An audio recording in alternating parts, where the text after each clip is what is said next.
জাতীয় পরিচয়পত্রে নাম সংশোধন করতে হলে এখন থেকে দিতে হবে ঋণ ও মামলার তথ্য। এক্ষেত্রে উপজেলা নির্বাচন কর্মকর্তারা কারো নামে ঋণ ও মামলা আছে কিনা সে তথ্য সংগ্রহ করে এনআইডি সংশোধনের তদন্ত কার্যক্রম পরিচালনা করবেন বলে ইসির সূত্রে জানা গেছে। আবেদনকারীকে ঋণ ও মামলা নেই এমন কথা হলফনামায় উল্লেখ করতে হবে।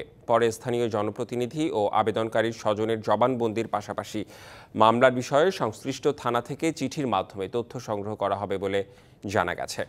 এদিকে হালনাগাদ কার্যক্রমে ভোটার তালিকা থেকে বাদ যাচ্ছে ১৬ লাখের বেশি মৃত ভোটার। আর এ পর্যন্ত নতুন করে নিবন্ধিত হয়েছে ১৪,৪১,২২০ জন ভোটার। এছাড়া নতুন তালিকায় নিবন্ধনের জন্য ৫৩,৫৫,৩৩৮ জনের তথ্য সংগ্রহ করা হয়েছে। বুধবার ইসির জাতীয় পরিচয় নিবন্ধন অনুবিভাগের পরিচালক আব্দুল মমিন সরকারের স্বাক্ষর করা এক প্রতিবেদনে এ তথ্য জানা গেছে। ইসি সূত্রে জানা গেছে ১১ এপ্রিল পর্যন্ত চলবে নতুন ভোটার নিবন্ধন কার্যক্রম।